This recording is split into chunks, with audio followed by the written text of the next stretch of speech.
haven't we all been there? You know exactly what you need to do. You've got the plan, the idea, but for some reason, it just doesn't happen. Well, in this explainer, we're diving headfirst into that really frustrating space, that gap between knowing and actually doing. And this quote just hits so hard. Because we're not talking about some big, spectacular failure. No, it's a quiet fade.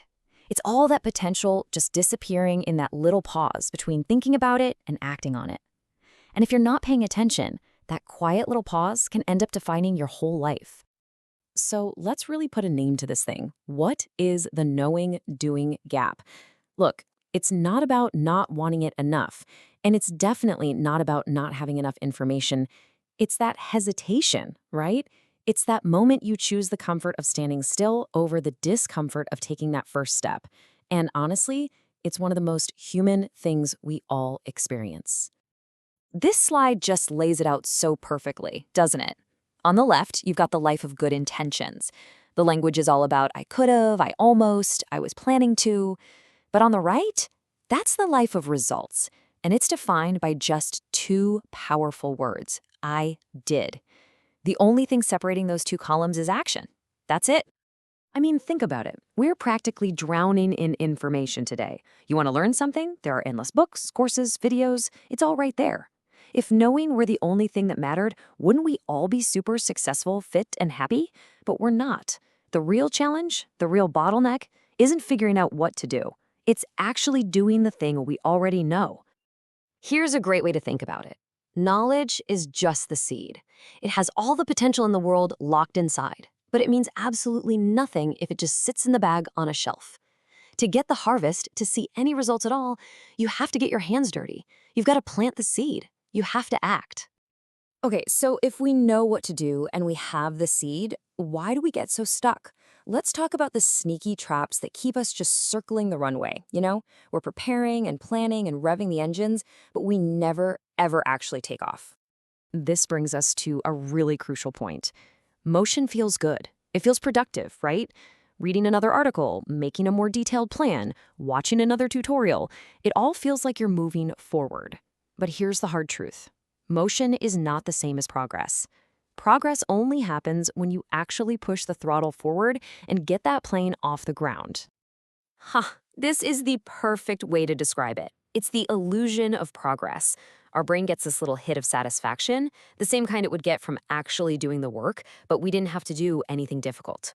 You feel accomplished because you read the book on starting a business, but reading alone doesn't build anything. Only taking action does. So this gets us to the real heart of the matter. This isn't a logic problem. It's a psychology problem. Why do we consistently, and often consciously, choose the comfort of just knowing over the messy, uncertain reality of doing? Well, let's break down the reasons why. It usually comes down to one of these four big emotional traps. First, you've got good old-fashioned fear. What if I try and fail? What will people think? Then there's perfectionism. That lie that tells you to wait for the perfect time or the perfect plan, which, by the way, never comes. Then there's overwhelm. You look at the entire mountain you have to climb instead of just focusing on the very next step. And last, and maybe the sneakiest of all, is the deceptive safety of comfort. Just staying right where you are because it's familiar, even if you're not happy. All right, we've laid out the problem, we've identified the traps. Now for the good part. Let's talk about the solution. How do we actually build a bridge to get from the side of knowing to the side of doing? You might be surprised because the answer is completely counterintuitive. Most of us, and I mean most of us, operate under this totally false assumption. We think we have to wait for the right feeling to show up before we can act. We're waiting for motivation to strike us like a lightning bolt. We're waiting for that tidal wave of confidence to just wash over us. But what if we have that entire equation completely backwards? And there it is. That's the secret. Motivation isn't the cause of action. It's the result of action. Confidence isn't something you need to have before you start. It's the reward you earn for starting. All those feelings we're waiting for, they don't just appear. They are manufactured by the act of doing. Action is the spark that lights the fire. So if we can't trust our feelings to get us started, what can we trust? Discipline. That's it. Discipline is the steel, the concrete, the raw material we use to build that bridge across the gap. It's about committing to an action based on a decision you made, not on how you happen to feel at this exact moment. It's about showing up, especially when you don't feel like it. And this really comes down to the difference between being an amateur and being a professional. Amateurs wait until they're in the mood. They let their feelings dictate their actions. But professionals, they act because it's time to act. It's on the schedule. They show up and do the work because their commitment is way stronger than some passing mood. You know, a huge part of this discipline thing is just giving yourself permission to be a beginner. The only way to ever get good at something is to be willing to be pretty bad at it first. The beginning is almost always messy and clumsy and awkward. And that's not a sign that you should quit. It's a sign that you finally actually started. So let's get into the ultimate strategy for closing this gap for good. Everybody's always looking for a life hack, a shortcut. Well, I'm going to give it to you. Here it is. Small, simple actions repeated over and over every single day. The only real shortcut is consistency. So many people burn out because they try to change everything at once. They go all out, super intense for a week, and then they completely crash and burn. But look, long-term success isn't about short bursts of intensity. It's about sustainability. The person who just quietly shows up and does the work, day in and day out, that's the person who wins in the end. And this is just the magic of compounding, but for your habits. On day one, that tiny action you took feels totally insignificant, right?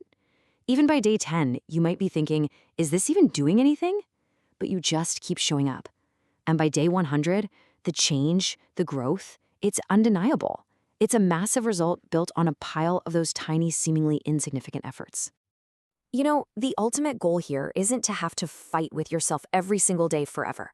The goal is to practice for so long that the action becomes second nature. You build a rhythm. You get to a point where you don't even have to debate it with yourself anymore. You just do it. It becomes as automatic as brushing your teeth. So after all is said and done, it really just boils down to this one thing. The gap between your potential and your progress. Between I almost did and I actually did. The difference between the life you talk about and the life you actually live is closed by one simple, powerful ingredient: doing. And that's where we have to leave it. The theory part is over. It's time to act. Don't wait for Monday. Don't wait for next month. Don't wait for the perfect moment. It's not coming. The only time you really have is right now. So the only question left is, what is one small, imperfect action you will take today to start closing your gap?